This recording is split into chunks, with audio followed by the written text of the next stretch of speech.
Well, Daniel Berg is a native of St. Louis. He has always wanted to live in a greenhouse, and when he and his wife were planning to have a second child, they decided it was the time and looked around, and a couple blocks away there was an empty lot, and so they built Missouri's first passive house on that lot. So he's going to tell us all about it, so please welcome Daniel Berg.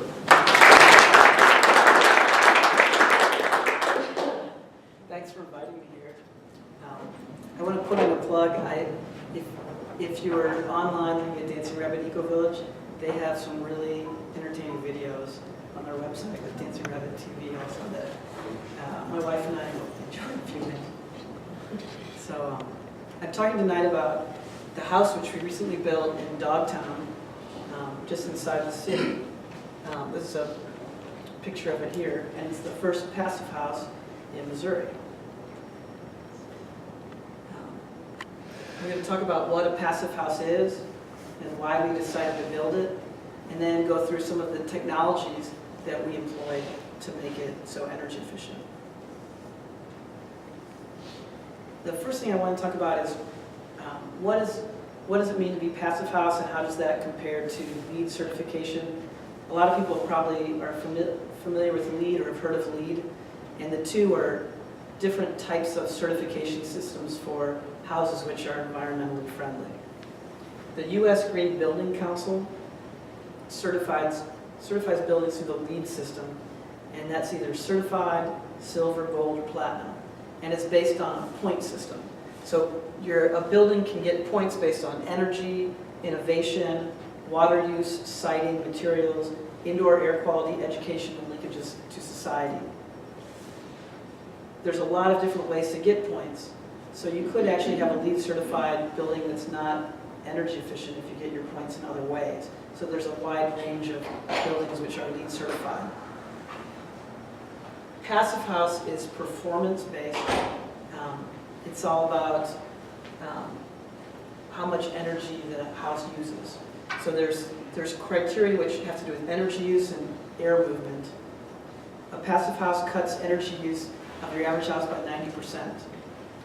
And it's a universal standard for both homes and other buildings. It's not really just houses, it's should be passive buildings. The reason this is important is because buildings use a lot of the energy in the United States. So if you look overall at energy use in this country, 48.7% is through buildings.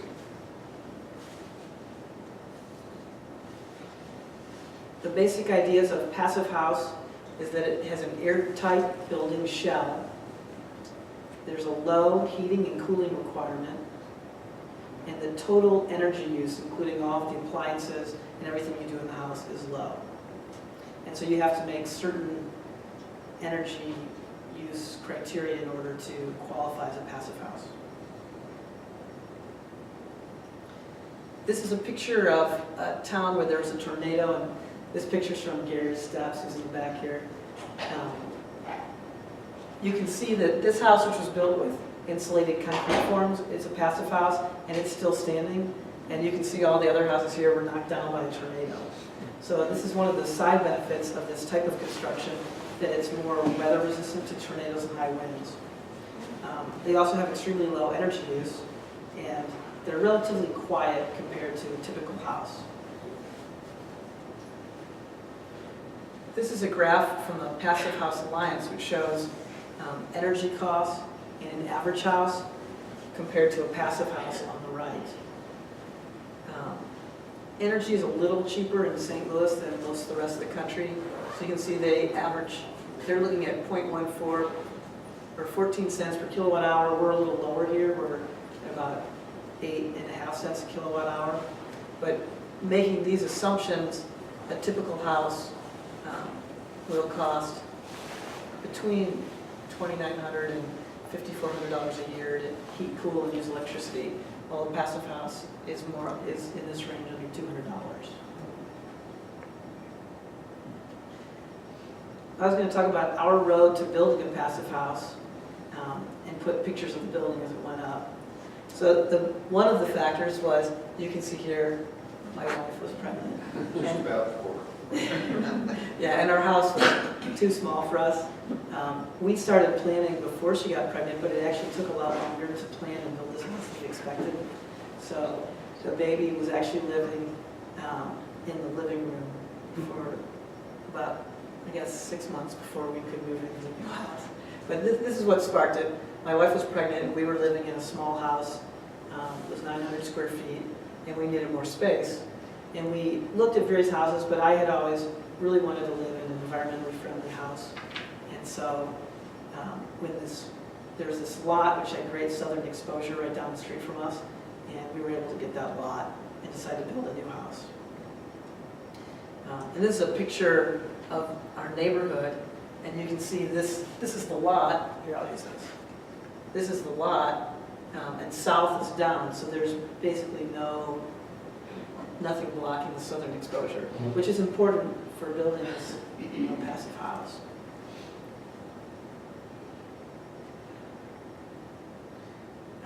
I talked to Ralph Wafer, is an architect in St. Louis, and I've known him for many years. He's on the board of the Missouri Coalition for the Environment, and he's designed energy-efficient houses in the past. How'd you find him? Well, he was actually a good friend of mine. He was her boss, and that was probably about 15 years ago. And so I just known him for a long time. And I used to be on the board of the Missouri Coalition for the Environment as well, so we were both on the board together. And he, just to put in a plug for Ralph, he's a really decent guy. My friend, unfortunately, died of brain cancer. And even after she had her diagnosis and she was sick and she really wasn't able to do work like most workers, he was still employing her and giving her a decent job. He's a really decent guy, besides being a good architect. So we talked to Ralph, and Ralph said, I really think you should talk to Gary Steps and make him a consultant. And Gary, if you want to raise your hand to get him back. So this is Gary Steps right here. Gary has a company called Butterfly Energy Works. And we talked to Gary, and Gary, Ralph, and Michelle and I started having meetings about designing the house to meet our needs for 2 kids, and also my in-laws visit almost every month. So we wanted it big enough for us and also energy efficient. So we met for 6 months and came up with a floor plan. And that was a little surprising to us how long it took, but it's actually very important to have it planned out right. So we then went and we interviewed several builders, and we chose Trumpet Construction, which Anthony Garavaglia was the builder. And once we started working with him, he started putting prices on everything, and that led us to change the plans of the house because we realized how much things cost. We needed to scale back a bit. So he has value engineering, which basically means as you're designing it, they put a price on it so you realize what you can and can't do. And it was another 6 months of meeting, working with Anthony and figuring out what we want, what fit our needs, and what we could afford. And these are the plans for the house. This is what we came up with at the end. So we have the kids' bedrooms here. This is the main bedroom, and then there's bathrooms here. And this is the kitchen, the dining room, and the living room. It's all open. And then we ended up not having a basement. And in lieu of a basement, we have this kind of kids' room, basement-like area. And then these are stairs that go up to 2 rooms on the 2nd floor, which is an office and also where my mother-in-law and father-in-law stay when they visit St. Louis. Which way is south? South is up here. Okay. So this is the house in profile, and south is over here. So the sun's coming in here to the living space. And this is not a room, this is just an overhang over the front door. So the sun is coming into the living space here, and then we have clear story windows here, so the sun comes into these other rooms as well to maximize daylighting.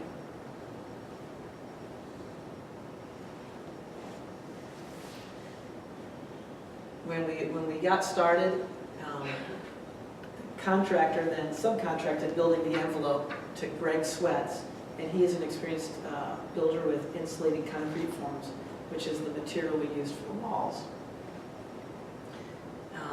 And then I just put in a picture. These are the guys who actually like swing hammers and get sweaty and do the work with gloves and things. And so this is Jimmy Bunner and Jeff Schneider. This is the groundbreaking.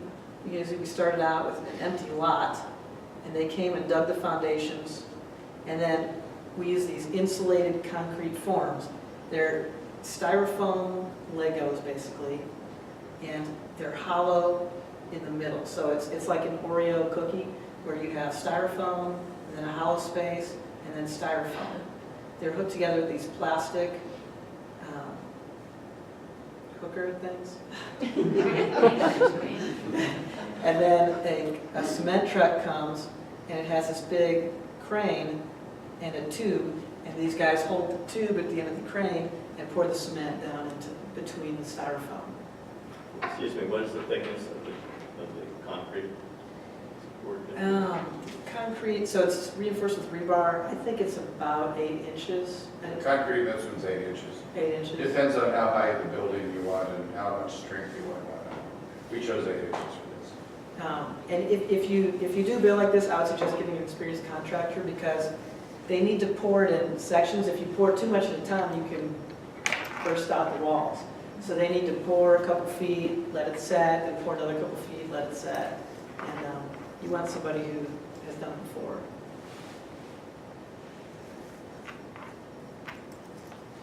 Once they had the footings in, they then set up this tripod here and used the blueprints to lay down the plumbing and the raceways for the electricity.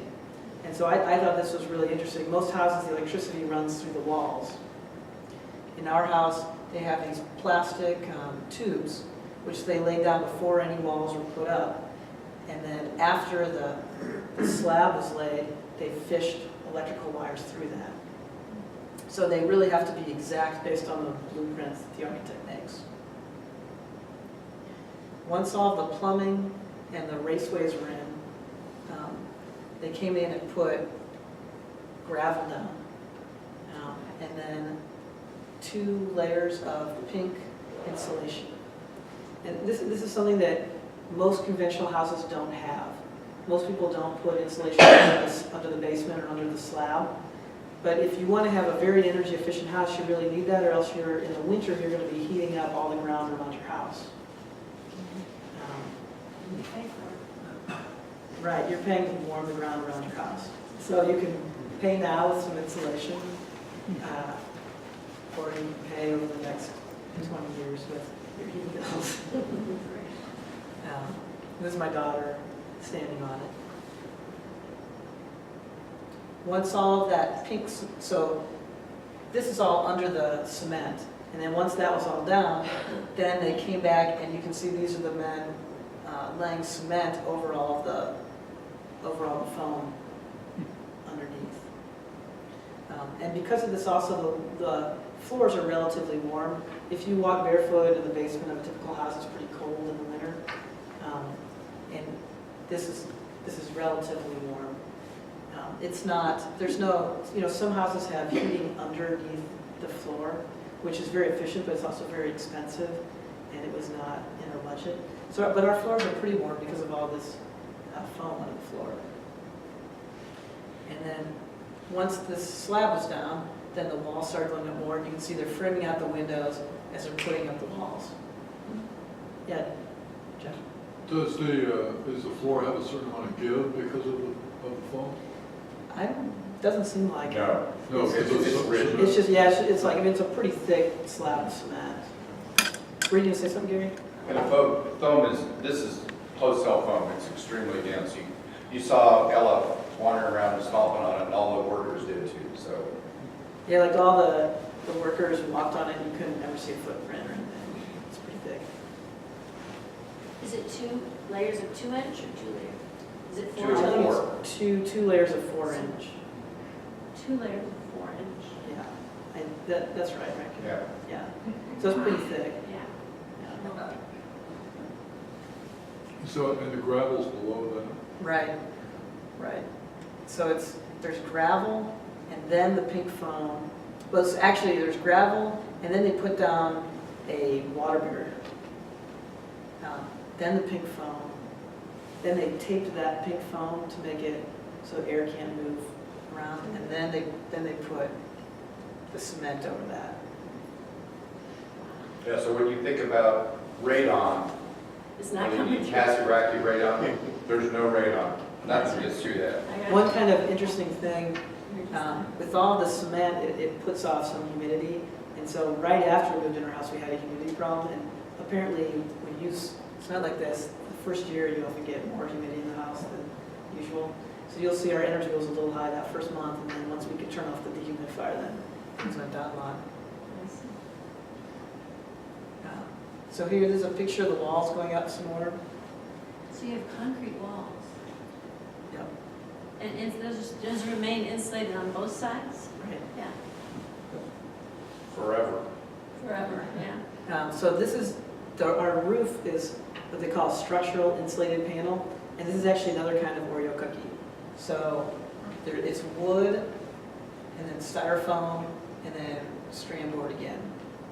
And they're manufactured in a factory based on the architectural designs, and then they're brought in on a truck from North Dakota or South Dakota. If you look carefully, you see numbers on them. Mm-hmm. So, 1 goes into 2, 2 goes into 3, 4%, etc.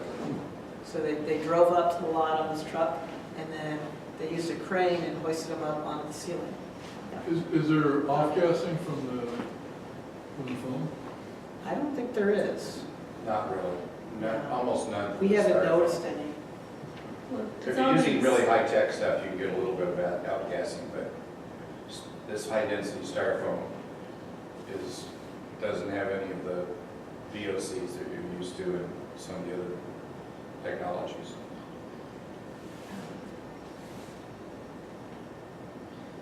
So this is a picture of Jimmy standing on this structural insulated panel. So this is basically, they just took these prefabbed panels and set them down on top of the structure, and then fastened them on and sprayed foam around and sealed them in. And this is, when the house is a little more built, you can see this part right here, oops, is the prefab structural insulated panel. This is the ICF wall with the cement wall. And then this area, the second floor with the mother-in-law part, these are actually structural insulated panels too. And when you think about it, you can't put insulated concrete forms on a wall in the middle of a building because it's too heavy. So they have to come up all the way from the ground if you're going to build with cement. To cover the styrofoam, we used a type of stucco, which is appropriate for St. Louis, called eaves or tafts. And these guys came and they basically painted it on. Typical stucco cracks and falls off. Somehow this doesn't. And this is a picture, they painted it on and then they painted this reddish color afterwards. Dirk had asked me to put some pictures of the inside of the house, and so I took this morning. This is the kitchen, and then I'm taking this from the living room. This is a picture of the office, mother-in-law unit area, and this is one of the bedrooms. This is my daughter's bedroom. You can see all the paint. So does that flooring then is just put on top of the concrete slab? Right, it's glued on. And actually, that's an interesting point because I had wanted to use like reclaimed wood. Turned out, well, surprisingly, reclaimed wood is really expensive. And it's especially expensive because you can't hammer it into cement. You have to glue it on. So you have to have things that are really flat and able to be glued on. And it was much more economical to have bamboo. Oh. So this is bamboo, and basically they have a special kind of glue and they glue it down with cement. And it's there- Yeah, it's tummy groove. Yeah. So did you think about just leaving the concrete? Yeah, and actually this room right back there, we just left that as concrete. Oh. Yeah. I wouldn't have minded leaving more concrete, but people really didn't like, the builder really didn't like it. They said, oh, your back's gonna hurt. I don't know. I don't think that's really true. I think the concrete's nice, but it does, I mean, the wood floor looks nice, and it's actually a little warmer on the feet than the concrete. But yeah, this back room is concrete, and it's great because we have birthday parties for the kids, they can paint on it. We can actually write, we painted the wall with chalkboard paint, so they can like write on the floor, write on the wall. It's kind of fun. So now I'm going to talk about the other technologies we used when we built the house. And in particular, energy recovery, ventilation, ground source heat pump, triple pane windows with proper siding and shading, LED lights, solar hot water, and photovoltaic panels. Oh, I hit the wrong button. Energy recovery ventilation. This is something that's important when you have a very airtight house. So if you think about it, if most houses leak a lot of air. Over the course of an hour, you might have turnover of over 10 volumes of air in the room that leave and new air comes in from the outside. If your house is very tight, so our house is turning over less than 0.6 air volumes per hour. So it's much, much tighter. It's like 20 times tighter than a typical house. That being so, you can get stale air, you can get mold. If there's something that smells bad, you can get really bad smells in the house. And so you need to ventilate the house in some way.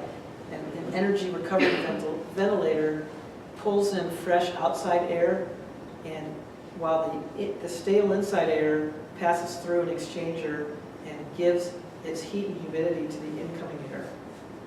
So you're getting fresh air, but you're not losing the heat and humidity. If you're losing air in an uncontrolled way because the house isn't very airtight or you have an open window, you're going to have, you're going to need to keep heating all that new air all the time. So this way, you have lower heating requirements, but you still have decent quality air.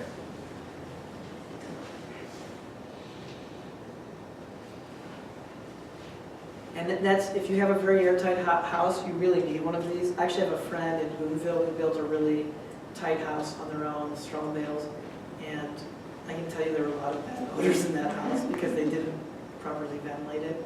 So it's something that's necessary if you have a very tight house. So can you explain, so do you know, like, where is the air being pulled from? So in our house, there's a hole in the wall, and there's an insulated tube that goes into this machine. It goes into right here. And then there is a tube that comes from a vent inside of the house that goes to here. And so you have the stale air going in here and the fresh air coming in here, and they pass through this circulating wheel.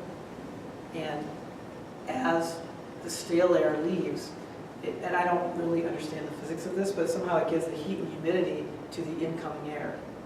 And then after it goes through this, it goes to this other tube, which goes into our air handler system.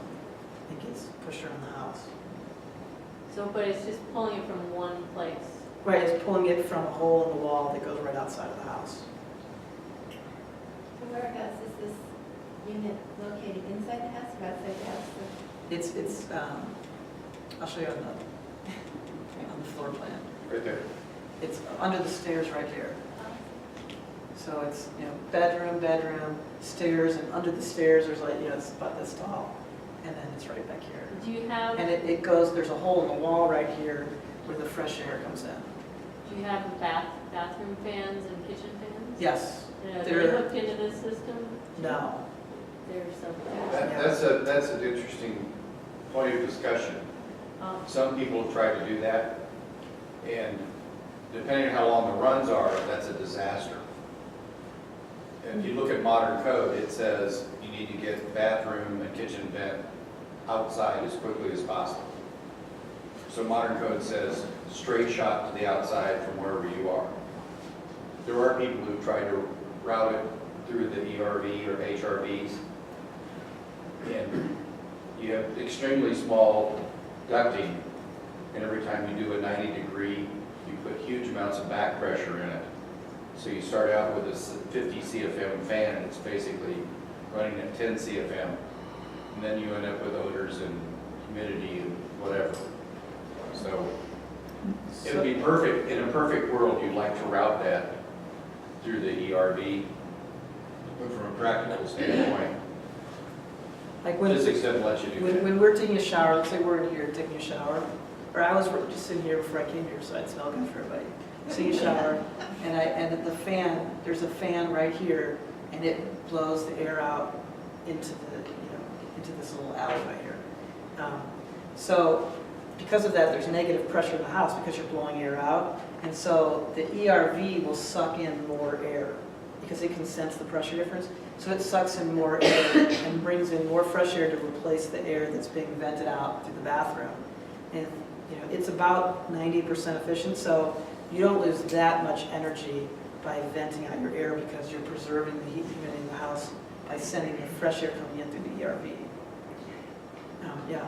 Those exhaust vents, is that your exhaust point for what's coming into the ERV? Or is there an exhaust point on the ERV as well? There's an exhaust fan on the ERV. And then we have exhaust fans for the kitchen hood, like if you're cooking and exhaust, and then there's also an exhaust fan in each bathroom. An interesting thing, because our house is very tight, there's nowhere for the air to escape. Sometimes if it's really windy out, the exhaust fans on the bathroom air will go out them just because it's the easiest way for air to get out of the house. And a little bit of air sneaks in under the doors.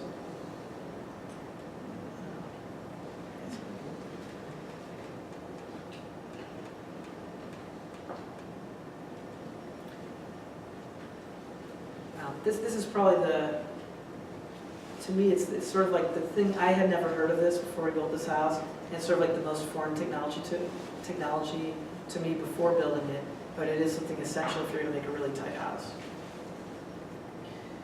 So the next technology we used is a ground source heat pump, and basically it is just like an air pump, like that Ernest air pump, heat pump, Schmidt pump. It's the same thing as a heat pump, but a usual heat pump is exchanging heat with the air outside. A ground source heat pump is exchanging air with water that's circulating down into the ground and coming back up. So it's exchanging with 57-degree water. So it's a lot more efficient. Your inefficiency is that you have to drill a hole. So if you have a high heating and cooling load, then you have to drill a lot of holes, and it becomes very expensive because you pay by the hole you drill. We have a very small heating and cooling load. If anybody's into HVAC, well, Gary estimates 1 ton load, although we end up putting in 2 ton. So this is equipment where you're basically drilling a really long hole, and then they put a tube down and it runs a fluid that circulates through that tube all the time. And then this is a box that sits outside of our bedroom, and it looks just like an air conditioner unit. And it basically is like an air conditioner unit, except it can run both forward and backwards, so it heats and cools. And these tubes hook up to the underground tubes, so that you exchange with, you're exchanging the heat with the 57-degree fluid running through that tube How underground. deep is this tube? I forgot. Do you know? They drill 2 150s, 150 feet. 150 feet. Rule of thumb here, because they're mostly limestone, is 150 feet per ton. There are various, if people are really into it, there's various ways to do this. So if you have a pond or something in your backyard, the most efficient way is to run these tubes through a pond. We don't have a pond. In terms of the depth of these, isn't there a problem in that there's lots of tunnels underneath? If there's tunnels underneath, it won't work, Yeah. but we don't have any. They know that when they drill it because they'll hit the tunnel. Oh, Yeah. Me mostly. Yeah, it wouldn't work. There are surprises. Yeah. Another technology we use are super efficient windows. And there's several important facets to the windows. One is that these are windows that have high solar transmittance. What that means is that when the sun is coming in, it will heat up the house. Because many windows are made to shade out the sun. So if you have the wrong kind of window, you won't heat up your house on a sunny day. This winter when it's been really cold out, when it's sunny out, we were -2 outside. We set our thermostat at 70 degrees and it was 74 degrees in the house because the sun is warming the house up beyond what the thermostat is. Because the sun warms up the house. Another thing about these windows, they're triple paned and there's gas between each of the panes, which gives it a high R value. Also, casement windows, or the kind of window that have the hand crank, are more efficient than double hung windows. That's something new that I learned in building this house. Double hung windows, if you take a thermal gun and point it at a window, you can see that there's a little bit of air leaks out at the top of double hung windows, particularly if they're a few years old, because they sag a little bit. A casement window, you crank it closed and then you latch it, and so they don't leak like a double hung window. And it's fiberglass windows. We also have shading on the windows, which was calculated to be appropriate for St. Louis. So in St. Louis, we have very low sun in the winter, and it's high in the summer. So these overhangs, in the summer, they shade the windows, and you can see the shadow covering most of the glass here. I think this was taken in September. In the winter, they don't shade the windows at all because the sun's low, so it gets in. And this is a picture of the house. You can see this is south is going this way. And so you can see in the winter all the sun can just come right into the house and heat it up.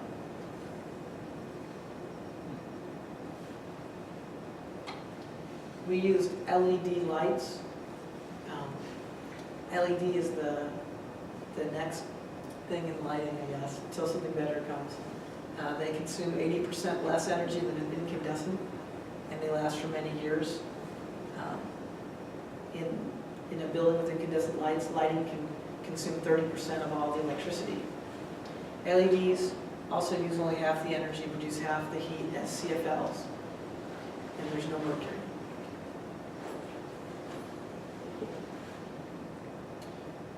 We also use solar hot water, but solar hot water we put in a few months after the rest of the house was done.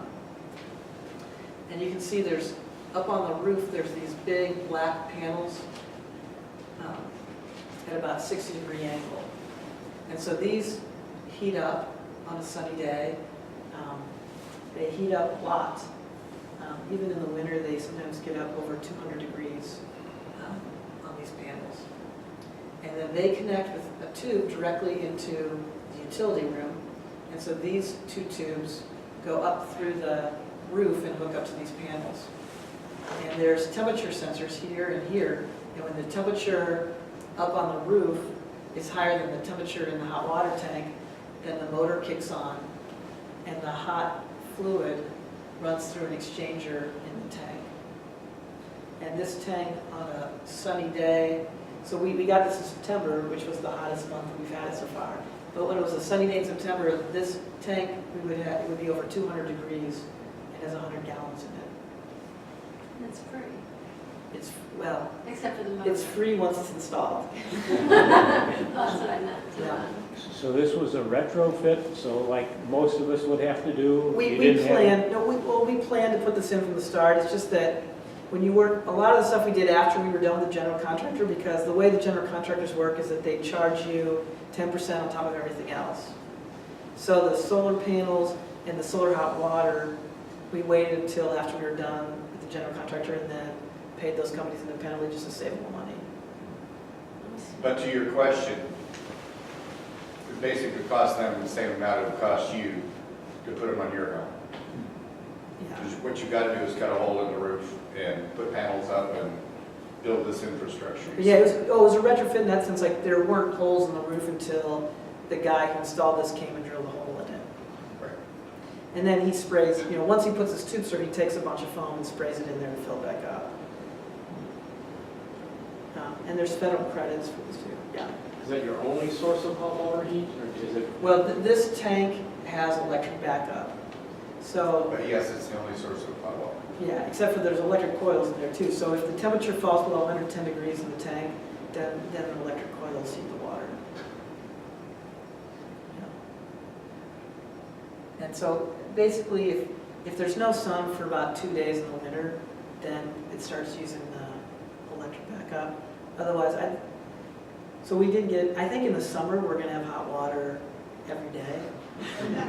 In the winter, we're solely on the sun, probably about 75% of the time, 80%. And we're pulling data, there's a chip that actually sits at that meter. And so we're pulling data and we'll know a year from now how free that hot water is. And so, I don't know why, but this is like my favorite technology on the house.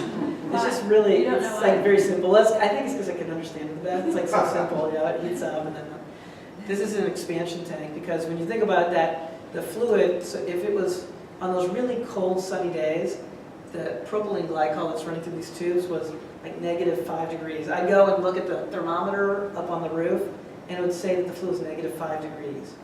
And then by like 11 a.m. after the sun was hitting it, it would be like 160 degrees up on the roof, even though it was still like 0 degrees outside.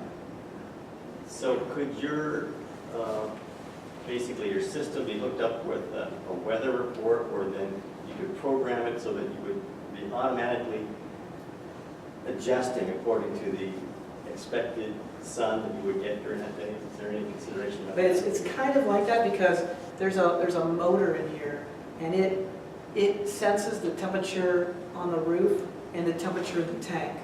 And it doesn't run unless the temperature on the roof is higher than the temperature in the tank. So if it's cold up on the roof, it doesn't do anything.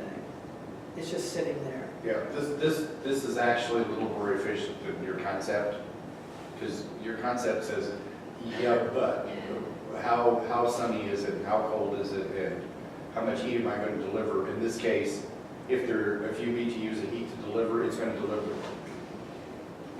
And you know that the edge of the panels are set very high, so it's delivering most of its hot water in the middle of winter. When it gets to be summertime, the sun's going to be coming down the panels. What you're saying is the angle, so that Right. it's kind of It's interesting. getting The very angle low. on the solar photovoltaic, like the electricity solar panels, is about like this. The angle on the solar hot water is like this. And the idea is that in the summer, it makes so much hot water that it's more than you need. And so you don't need to get that summer sun. But in the winter, it really helps to have an angle like this because you get that low winter sun. So it's really made to maximize winter production. The solar panels, they really drop off in the winter how much electricity. I mean, our electricity that we're producing now, we had those installed, I think, in July, maybe August. And the amount of electricity we make right now is about 1/3 of what we made in July. But wait until, But it's going to kick back. It's already starting to get back up. So these are some of our solar panels. I took this when I was making the talk. It was pretty snowy. And they don't make any electricity when they're covered in snow, by the way. You have to get and clean them up. Yeah. Yeah. That's a fun job. Yeah, there's various schools of thought, but I'm still enthusiastic, so I'm screeching. I just like screeching You off. don't have windshield wipers? That's They can another make their own mechanical electricity. these are really burden. We have 17 panels. It's 3.99 kilowatt system.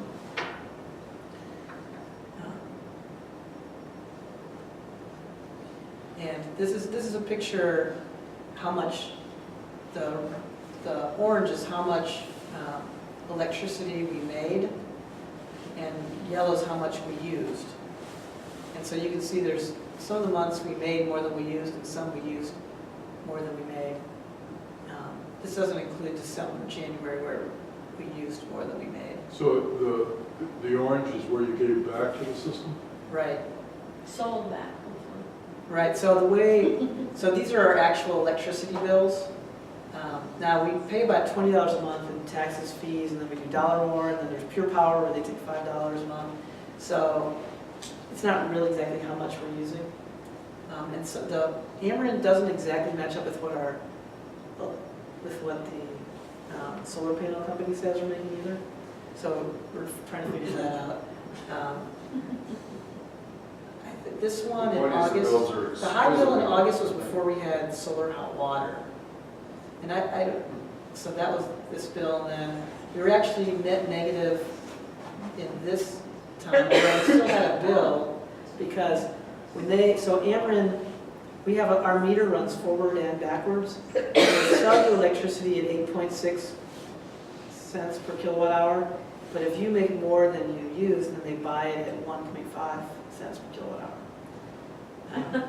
So it's not, so you still pay, since there's like $20 of fees per month, you still end up paying even if you're net negative. So you spending on electricity in August, a lot of that was for your water heating? I think so.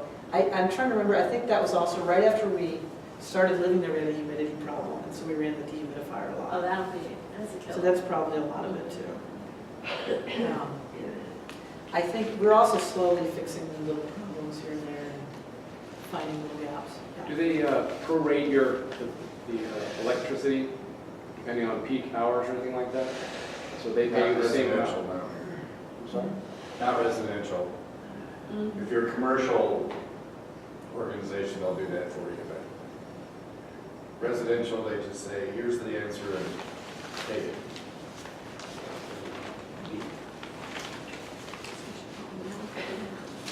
Yeah. So I would love, hopefully we'll be net zero at the end of the year, but we'll see exactly where it is. We don't have any gas at our house, so that is our total bills. The house has had several awards, including this distinguished talk here. And there's a picture of our family with the house. Thanks for letting me speak. If people have questions, I'd be happy to talk more about it. Yeah. I'd be interested to hear kind of how the permitting process went, working with the city, what they think about this idea, what the neighbors think. How does it blend in with the core of the neighborhood? Yeah, those are great questions. We did not have any problems with permits. Basically, the permit guys wanted to get specs from the ICF company and from the structural, so the insulated concrete form company sent them their engineering data. And the structural insulated panel people sent their engineering data, and then they took that, and a couple weeks later, they gave us the permits. Right. Yeah. It was We more difficult about 10 it was years ago. surprisingly smooth. I mean, I've lived in the city quite some time, and everything's not always smooth in the city, but it was surprisingly smooth with the whole That's good to hear. plumbing permit. Yeah. Probably the most, well, one of the more difficult things was getting the sewer line to hook in. Because those guys, they inspect while you're putting in the lateral, and it was much, much deeper than they thought it was going to be. It ended up being like 15 or 16 feet deep. And so they kept digging and digging and digging and digging, and there were all the inspectors there. That was, there's little unexpected things along the way. And as far as blending in the neighborhood, our house looks a lot different from the other houses in the neighborhood. If you're familiar with Dogtown, it's a pretty diverse array of houses there.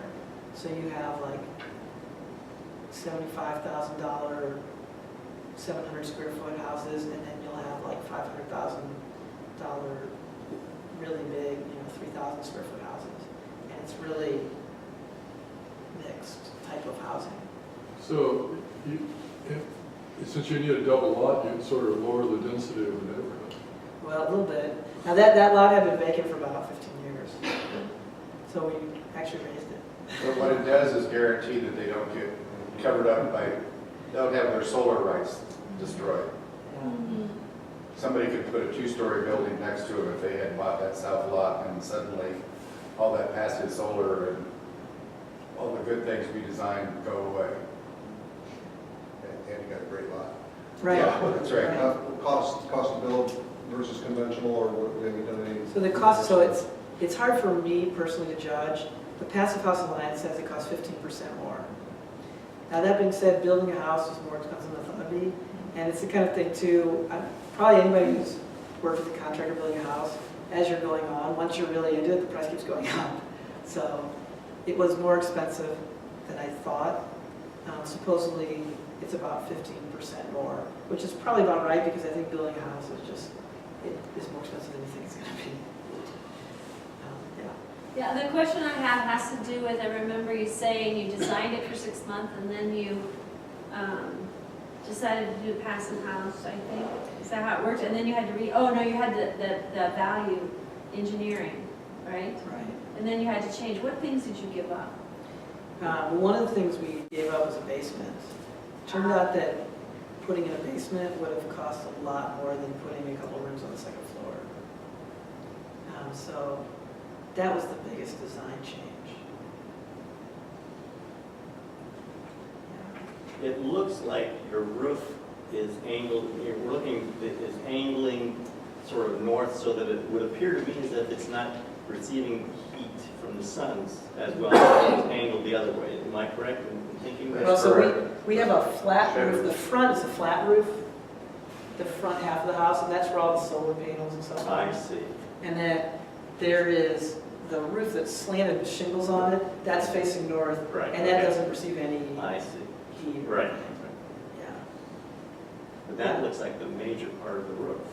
It looks that way. but- It's actually not. Okay. About 50/50. Yeah, it's the whole back of the house angles to the north, and the whole front of the house is flat and has like all this, it's basically filled with solar panels. If it were slanted the other way, then we could have more solar panels, but we probably might have a drainage problem. Right. Okay. Since the walls are sort of made of foam, they're essentially foam covered with cement, right? It's the stucco stuff that eaves. Yeah, so if someone like somehow hits it, doesn't it create a kind of crater in the wall? It's stucco, you just It re-stucco. hasn't happened yet. Okay. I figure at some point something will happen to the wall. We'll probably have to take some foam and spray it back in and then paint it again. Yeah. Two questions. One, did you select the site first? Or I did did. you have somebody help you figure the right site for this?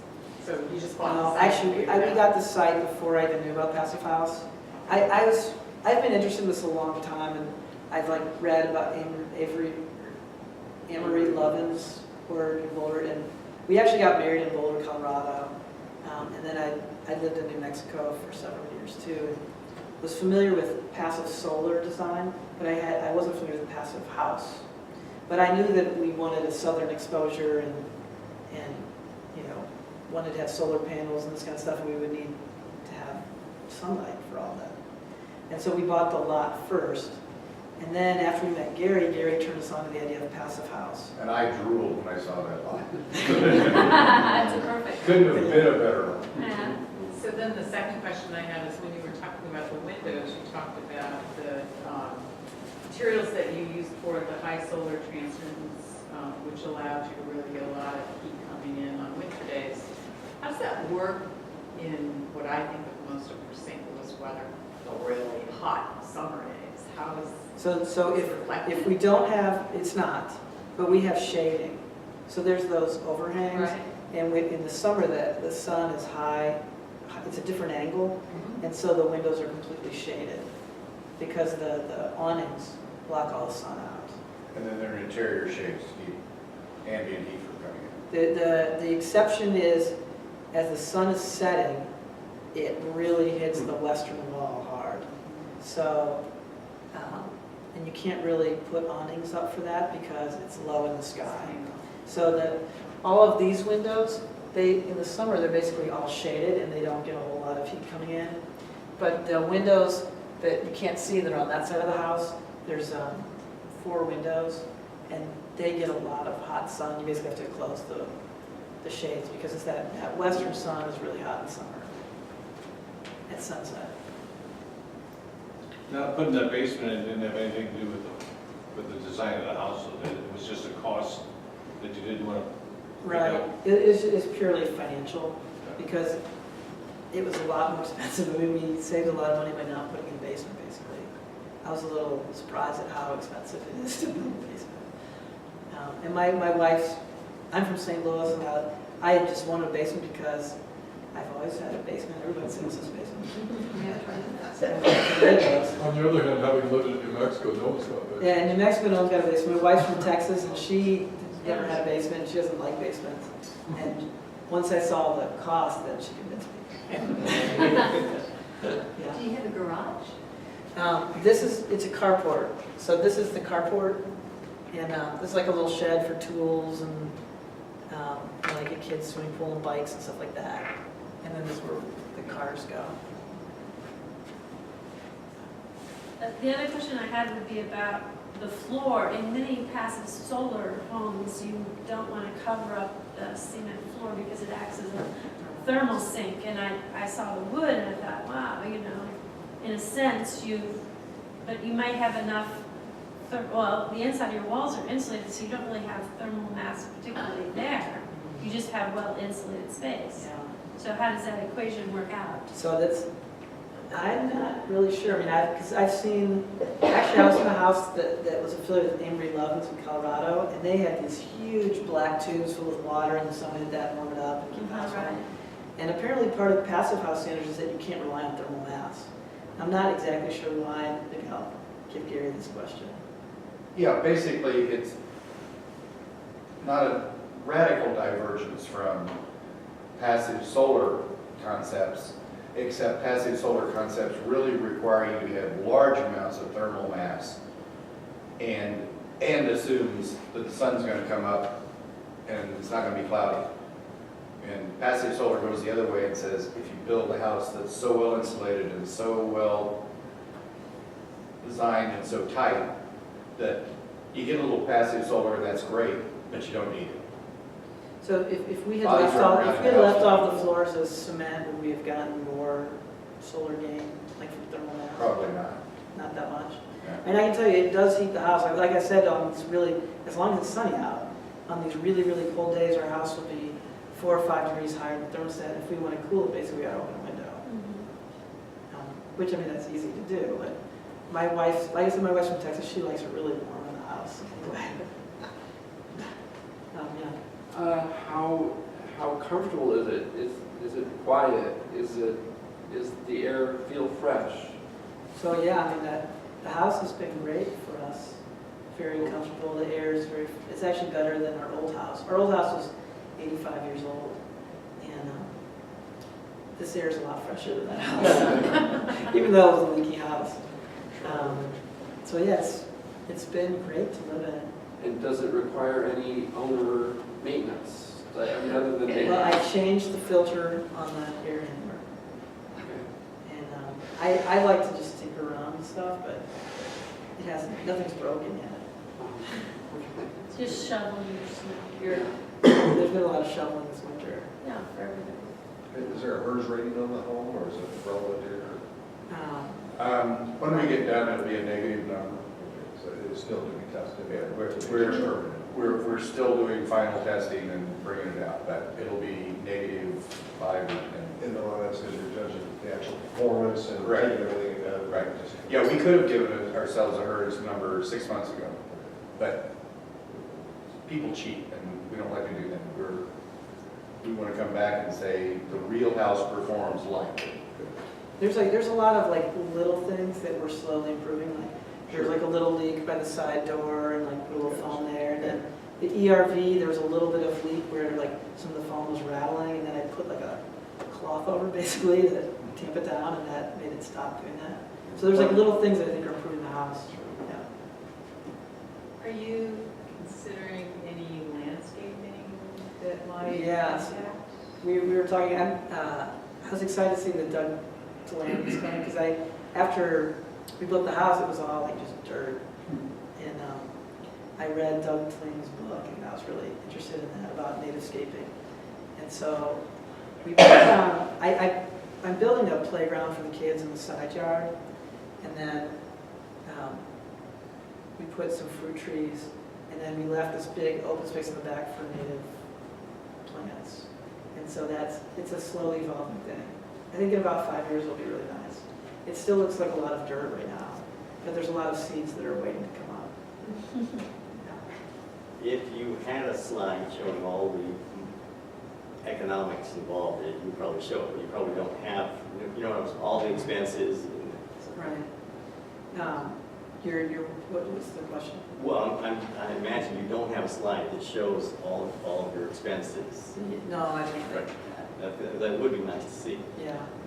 Well, part of that, and we're working on that, we're trying to find multiple examples, but part of the problem is how much of the extra expense in installing the ICF first floor was associated just with getting a passive house, and how much was making it extremely tornado resistant and earthquake resistant, right? Oh, that with the permitting process, you had asked about the permitting process before. When we were putting the rebar in, actually, let me show you this. They said, no, it has to be, so there's this rebar that goes through all the cement, and they said, well, it has to be able to survive, I think it was a 90 mile per hour wind, and this was only 75 mile per hour wind, what was originally there. So they ended up getting a thicker rebar, so it's for like 120 mile per hour wind or something. It's something crazy, because they had to get a slightly thicker rebar, just meet the permitting of the city. I assure you, there's no other building in St. Louis that take 120 mile an hour. Yeah. Did you look at rainwater capture or anything like that? We did, and I'm actually more attuned to it now than we were designing the house, because we had talked about like a cistern, and it was pretty expensive, and we were like in the mode of trying to cut costs, so we didn't do that. Since then, I've put in 3 rain barrels. Now, 3 rain barrels does not come close to capturing all the rainwater that we get.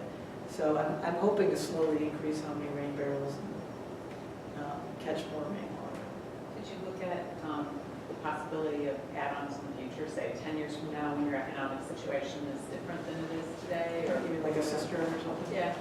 I would be interested in that.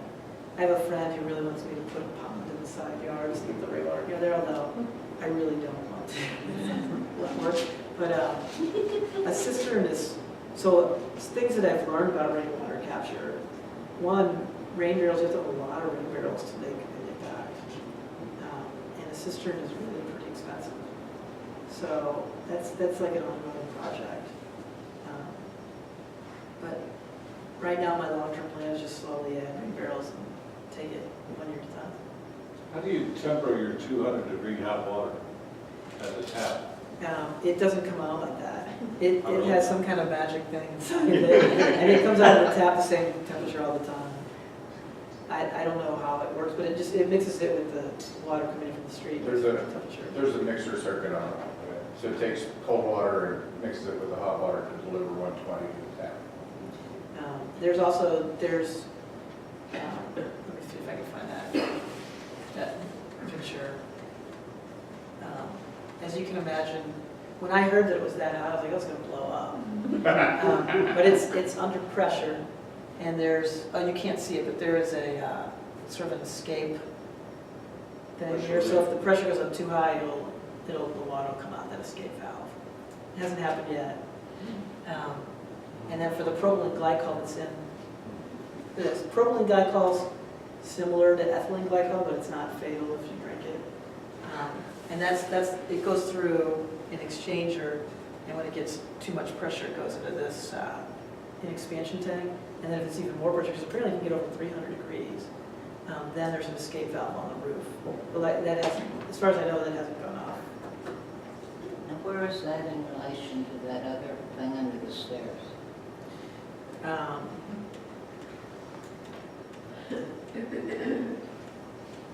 me show you on the blueprint. So the solar hot water, that utility room, is right here. And then directly above this is where those panels are. The thing under the stairs at ERV is here, and it vents out this wall here. And that room is also the manifold for all the electrical wiring that goes underneath the slab and all of the insulated PEX tubing that runs into the bathrooms and the kitchen, etc. And this is like the utility So room that's a for master utility. electricity and like TV cable or whatever. While you're on that, your heat pump is on the lower right there, is that right? This is the outdoor part of the heat pump. Okay. And then there's actually two tubes, like one is the one when it's a gas and one's the one when it's liquid. So they go under the slab and travel to the air handler, which is right here. And that's separate from the fresh air supply there, right? Right, the ERV Yeah, is right next because to the it. ERV is right here, and when the fresh air comes in, it goes right up into that air handler. This is the shortest, most efficient ducting you've ever seen in a house. This is, I forget which one's the compressor, which one's the evaporator. I think Well, it depends on the season. so sometimes it compresses here, sometimes it evaporates here, sometimes it compresses here. It works just like an air conditioner, but it can heat and cool. Don't ask me too much about those things. Did you use low-flow toilets or any kind of water conservation? I think Yes. they're low-flow toilets. Low flow toilets, low flow Showers. showers, et cetera. Not really low flow. I would like it. I like just turn the volume down so it's not as high flow. But it's not, I don't think it's really low flow shower. It's not compared to the ones that I have bought at other places that really is low flow. Well, when you're in Mexico, Yeah, New Mexico, we did meter our water. Most city houses, you pay a flat fee based on how many bathrooms you have. In ours, we have a meter on it, which I think eventually they're gonna have to move everybody onto metered water. When I worked for the Indian Health Services in New Mexico, and they're really serious about water conservation there. Water's expensive, and they're metered water. They give you a bill every month, and they'll shut you off if you don't pay your bill. And not to put you on the spot, but do you think you ever might have an open house? for people like us? We've had a few open houses, actually, so we probably will someday, but I think my wife's a little burned out on open house. she's tired of having people tramp through her private space. Yeah. Well, thank you. Oh, one more Well, question. where were you in Colorado?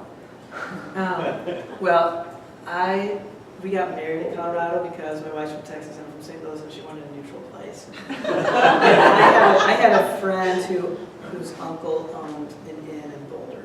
In Boulder? Yeah, and Boulder so area. we went to my friend's uncle's place. I have a solar home south of Boulder. Oh, okay. In San Francisco. Not one system, 9,000 feet. Oh, that's great. Yeah. Well, thank you all for coming, and let's thank Dan.